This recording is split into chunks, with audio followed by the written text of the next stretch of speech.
Hello everyone. Welcome to my channel. Welcome to my very first video.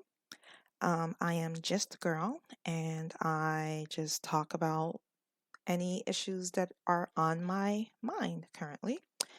And today what's on my mind is the Harry and Meghan Netflix documentary that was just released.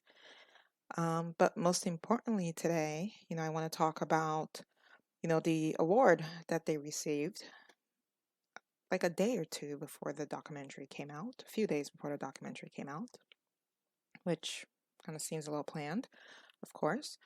Um, but they received the 2022 Ripple of Hope Award by Robert F. Kennedy, their human rights organization, for racial injustice and mental health, right? And, you know, something just didn't sit right with me when I heard that they won that award for racial justice of overcoming racism in the royal family. Um, because they quit, they left, right? They didn't stay and fight and try to change things from within. They left. So why don't I think they deserve that award? Well, first let's look at the Netflix documentary, right? Megan made a comment that kind of triggered me a little bit. She said, don't quote me on this, but it's close to, she wasn't treated like a black woman until she got to the UK. So I guess in my mind, I'm like, well, if you didn't experience racial injustice, like you said, until you got to the UK, which you were age, what, 35, 36? Why is somebody who was not really into racial justice till that late getting this award, right? And then, what she said really did trigger me as a black woman, right? Like, it was such an out of touch statement to make that she wasn't treated as a black woman until she got to the UK. And she didn't go deeper with that. Like, why weren't you treated as a black woman in the US when you are biracial, like you're half black, right? Is it because of the privilege that you have, especially in the entertainment industry in the US? You'll see that a lot of roles that are black women roles are typically done by, light-skinned or biracial women. And that is due to colorism, texturism, featureism that is featureism that is rampant in the American society, unfortunately.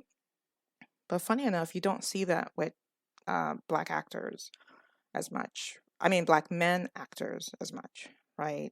Usually, the black man, that role is given to, typically dark-skinned black guy, non-ambiguous black guy, but it's the opposite for black women, unfortunately. We are more likely to experience colorism, texturism, featureism. And that is why Megan, I guess, because she had that privilege of getting roles because of the way of her um, being biracial, she didn't experience what a lot of, you know, unambiguous black women experience um, in America due to race. So I just thought her statement was out of touch. So maybe that's why, when she got to the UK, she was like, oh my God, what is this? Why all of a sudden are people hating me for being, um, having, African ancestry? And she couldn't handle it. She couldn't handle it. But let me tell you, I don't know what Harry and Meghan were expecting, right? When you are the first person of color, first black person in a historically racist institution, it's never going to be easy for you. It is not going to be easy to be in that institution.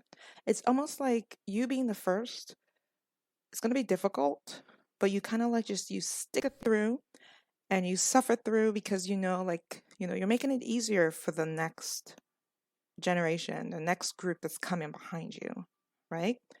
So you being that first person, you're tasked with like having the most difficult experience of all, right? Take Michelle Obama, right? What she went through. She was seen as an angry black woman. She was called a gorilla, a man. Till this day, she just recently said that, the American people were not ready to see her natural hair, right? So there were plenty of difficulties that she went through being the first black woman in the American White House. And she didn't quit. She didn't quit. She stuck through it, right? And came out on top at the end and enforced change while she was in there from within. Then you have Ruby Bridges. If you guys don't remember, hopefully everyone remembers who she is. She is the little girl that integrated the American school system. She was the first black girl to integrate a white school. This young girl, 6 years old, would go to school every day with a violent mob, with Secret Service men standing at all four corners to protect her, racist people yelling at her, people throwing eggs, going to school, experiencing racism there from the students, from the teachers, every day. And I think this lady even says that she's still kind of traumatized about that. Of course, who wouldn't be traumatized about that? But this little girl did that every day and didn't quit. And look at where we are now. Because that one initial person decided to say, you know what, I'm going to stick through this because I know how important this is. And Megan couldn't handle it. And then she left. And she quit. Her and Harry quit. They came to America, which is fine. If you can't handle it, fine. If you can't handle being the first black or biracial person in the royal family, that's historically known to be racist too. If you went in there being a little bit naive and then you were like, oh my God, what is this racism I'm experiencing? I can't handle it. I gotta quit. I'm done. Fine. But why are you getting a racial justice award? I feel, it's my personal opinion, so I don't want people coming on here and attacking me for it. I feel that if you wanted to change that institution, you do it from within. You do it more from within.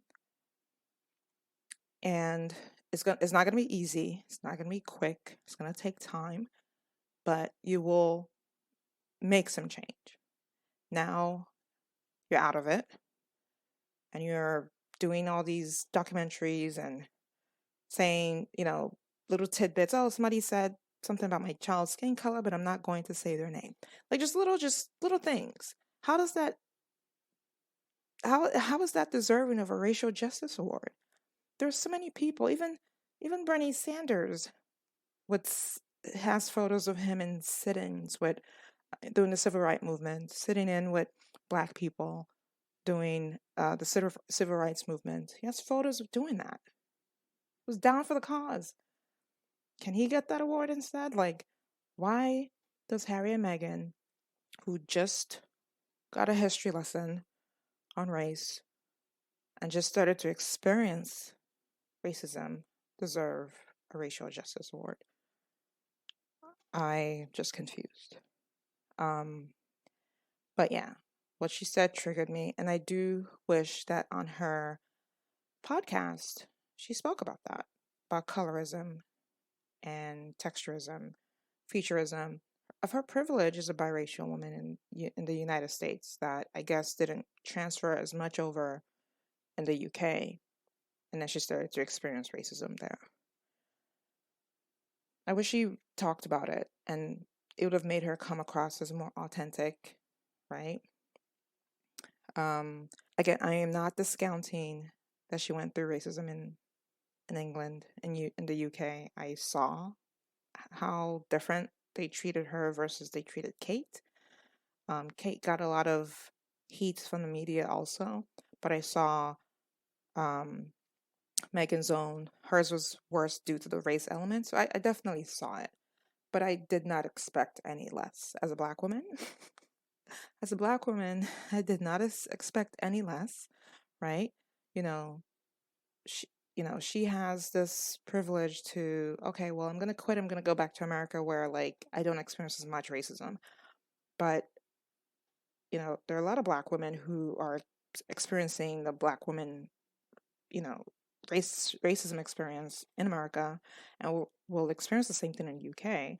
Like, there's no escape for us. There's no, like, oh, okay, well, I'm experiencing racism in the US. Where can I go? Like, we don't get that, privilege of, like, escaping.